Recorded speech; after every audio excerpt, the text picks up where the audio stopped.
Doctor صاحب، رمضان کے مہینے میں ویسے تو ہر کسی کی خواہش ہوتی ہے کہ وہ رمضان کے روزے رکھے اور اس کی جو برکتیں ہیں اس کو سمیٹے، لیکن کچھ مریض ایسے ہوتے ہیں یا کچھ لوگ اس طرح سے کسی مرض میں مبتلا ہوتے ہیں کہ وہ روزہ رکھنے کی خواہش تو کرتے ہیں لیکن رکھ نہیں پاتے. آپ کن لوگوں کو یہ ریکمینڈ کرتے ہیں؟ کیا سمٹمز ان میں ہوں یا کس بیماری کے لوگوں کو جو ہے وہ روزہ رکھنے سے گریز کرنا چاہیے؟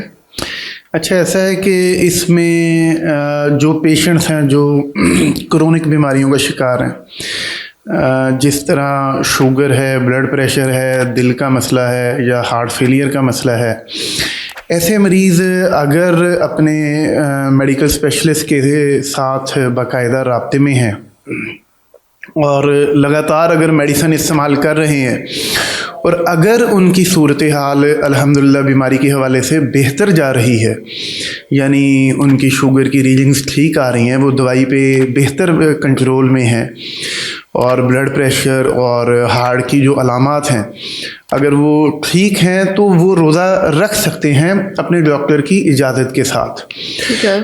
مسئلہ بس اس میں یہ ہوتا ہے کہ بیماری کیا کنٹرول میں ہے یا نہیں ہے دوائیوں کے ساتھ. اگر بیماری دوائیوں کے ساتھ کنٹرول میں ہے تو وہ لوگ روزہ رکھ سکتے ہیں. بہرحال اگر بیماری کنٹرول میں نہیں ہے، یعنی شوگر کی ریڈنگ کے اپس اینڈ ڈاؤنس بہت آ رہے ہیں، بلڈ پریشر کی ریڈنگ کبھی بڑھ جاتی ہے کبھی کم ہو جاتی ہے، اس میں دو مسئلے ہو سکتے ہیں. ایک تو یہ کہ مریض دوائی کھانے میں غفلت کرتا ہے، دوسرا یہ ہو سکتا ہے کہ وہ اپنے فزیشین یا میڈیکل اسپیشلسٹ کے ساتھ باقاعدہ رابطے میں نہیں ہے. تو اگر بہرحال یہ مسائل دور کر دیے جائیں، وہ رابطے میں بھی رہیں اور میڈیسن باقاعدہ استعمال کریں، بیماری ان کی کنٹرول میں ہو، تو یہ تمام لوگ روزے رکھ سکتے ہیں. ٹھیک ہے ڈاکٹر صاحب، جس طرح سے شوگر کے مریض ہیں یا بلڈ پریشر کے یا کسی اور بیماری کے، ان کے لیے ضروری ہوتا ہے کہ وہ دن میں 2 یا 3 دفعہ کوئی نہ کوئی ادویات کا استعمال کر رہے ہوتے ہیں.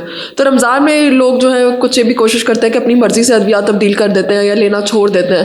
تو جو اس طرح سے ضروری ادویات کے لوگ اس طرح سے روزہ رکھنے کے لیے ادویات کا ٹائم چینج کرتے ہیں، تو اس کے کیا نقصان ہو سکتے ہیں؟ انہیں خود سے ایسا کرنا چاہیے؟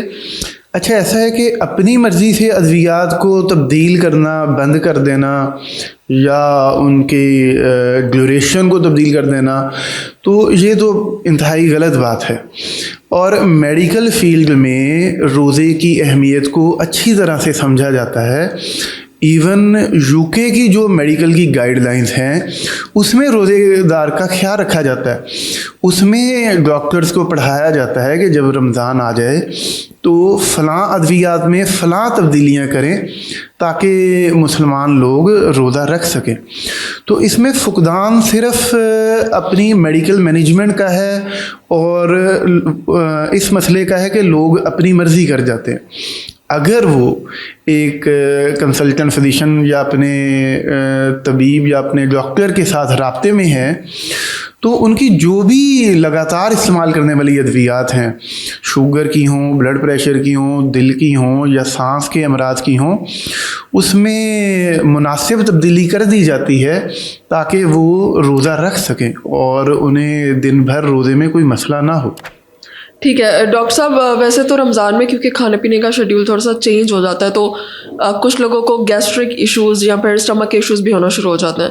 تو جو لوگ پہلے سے ہی سفر کر رہے ہوتے ہیں کسی گیسٹرک ایشو سے یا پھر کسی معدے کے مسئلے سے، تو انہیں روزہ رکھنا چاہیے کہ نہیں؟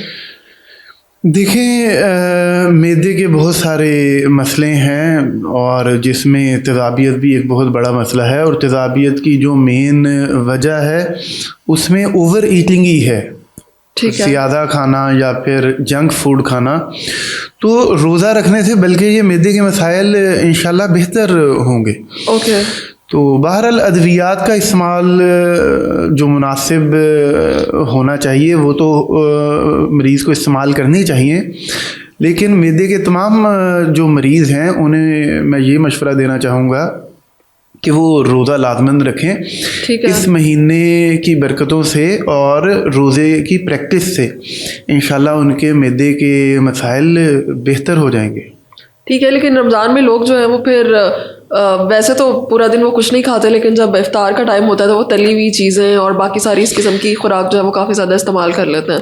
جی یہ ایک پوائنٹ ہے جس میں مریض روزے کی وجہ سے کہ سارا دن بھوکے رہے ہیں اس کی کسر اچھی طرح سے نکالتے ہیں، اور تلی ہوئی چیزیں بھی اور ہر قسم کی چیزیں اور کافی مقدار میں کھاتے ہیں، اور کوشش کرتے ہیں کہ ہمارے سارے دن کی جو کمیاں رہ گئی ہیں وہ پوری ہو جائیں.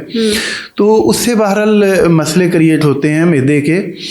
کھائیں اچھی بات ہے، لیکن اپنے پیٹ کا بھی خیال رکھیں، اور تھوڑی دیر بعد جس طرح رات کو 9-10 بجے دوبارہ وہ کھا سکتے ہیں. یعنی کھانا چاہے وہی کھائیں لیکن نا اس کے پارٹس بنا لیں، اس کے پورشنز بنا لیں.